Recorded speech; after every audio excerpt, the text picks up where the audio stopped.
Dr. Shweta is setting up for her talk on mucous membrane grafts and lead margin keratinization. Any questions for Dr. Uma? Okay. Yes, Shweta. Thank you so much, Dr. Banti. And I think it's been a great session with so many videos from the most elite cornea specialists. Let me take you through indications and technique of mucous membrane graft in lead margin keratinization. I'm Shweta from Shankar Netralaya, Chennai. So lead margin keratinization is something that we see very classically in patients with Stevens-Johnson syndrome, where the posterior lid margin gets keratinized, and it can have different grades with just early feet crawl-like appearances to frank keratinization or whitish keratin deposits. Now, why is it important? Basically, what it does is it causes a blink-related microtrauma. So every time you blink, it's like a polished paper which goes and rubs on the corneal surface, resulting in something from superficial punctate keratitis to early corneal vascularization to limbal stem cell deficiency, and it might cause recurrent epithelial defects which can get secondarily infected and a refractory ulcer. Now, what do? We basically replace this keratinized tissue with a mucous membrane graft from the lips, and the 7 steps to a successful mucous membrane graft are just listed below, and we'll go through each one of them. To start with, the stay sutures. Now, the stay sutures should be just 1 to 2 millimeters from the lid margin so that it gives you a good traction to evert the lids for a better exposure. We can use either a cotton thread or a 5-0 silk or nylon. Now, buds should be placed for better exposure. If you look at the picture above and just look how beautifully the surface gets exposed, the lid margin gets exposed and becomes taut, which will help achieve better hemostasis, give us better exposure and an easier dissection. Third is site of incision. Now make it just posterior to the lash line. So this is your anterior and posterior lid margin. So the incision should be just posterior to the lash line. A little bit of your lid margin being covered with the mucous membrane graft is always better than having it the other way around. The depth of dissection, the aim is only to remove the keratinized tissue. So it be superficial to the meibomian glands. We really don't have to expose the meibomian glands. Because there is scarring, the plane might change. So just be careful when you're doing the dissection. Then comes the size. Well, the entire lid margin approximately for an adult is around 16 to 18 millimeters in length. And we take a width of 5 millimeters per lid. So if you're doing 2 lids, then it'll be 20 by 10. If you're doing 1 lid, then it is 20 by 5. Once you have harvested, make sure that the graft is very thin before you anchor it, because you don't want a bulky graft sitting on your lid to cause ptosis or entropion or an ectropion.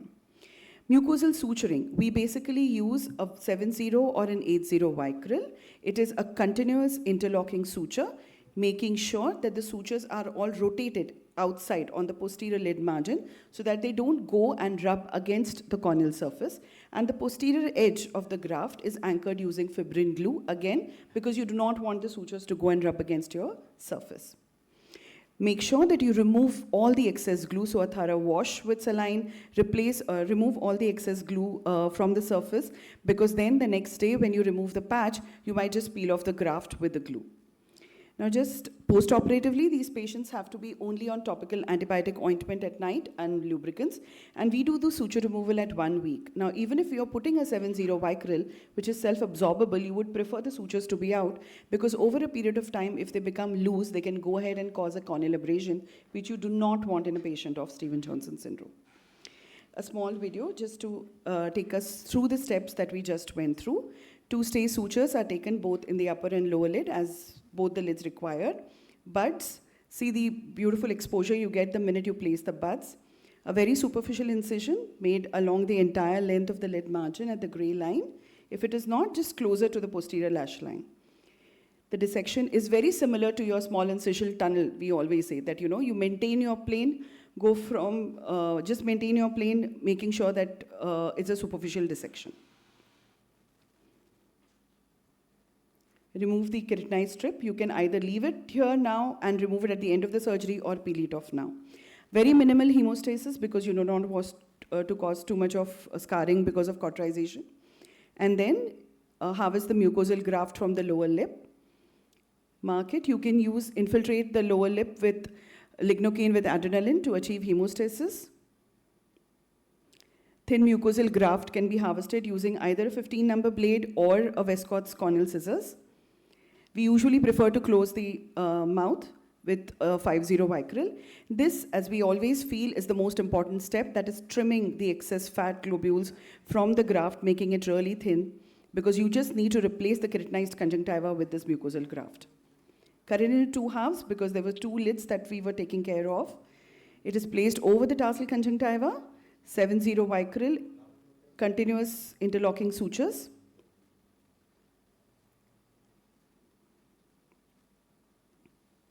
Keep this graft moist. Stretch it every time you suture so that there is no infolding of the graft.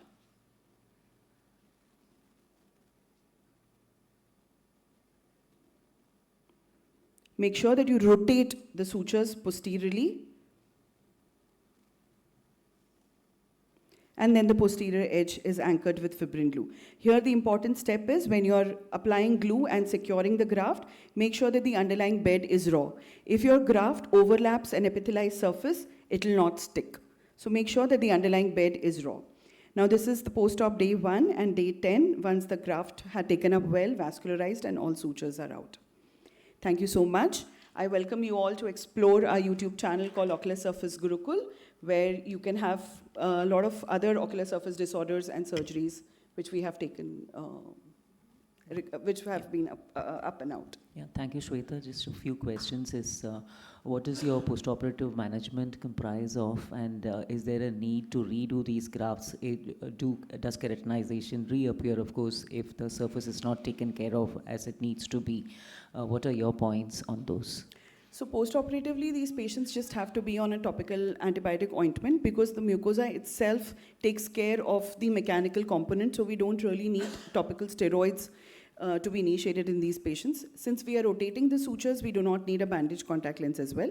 So just a topical antibiotic, it could be an ointment or a drop, and lubricants are continued for a week. The lubricants are continued anyways forever in these patients. A week later, we usually remove the sutures once we are sure that the graft has vascularized and taken up well. Now, as far as the recurrence of keratinization is concerned, yes, it is a problem. It can occur. It primarily occurs if there has been a retraction of the graft in the immediate postoperative period. So the reason we take the sutures is to keep it pulled to the posterior lid margin because it's there from where the keratinization is going to creep in again. So if you have taken good retraction sutures, otherwise we could have sutured the posterior edge as well. But the only reason we take those sutures is so that we keep it retracted to the posterior lid margin to prevent a recurrence of keratinization. But despite that, it can occur, and we have reported, and in cases where you see a recurrence of SPKs or a corneal vascularization again in that area, then you have to redo the mucous membrane graft.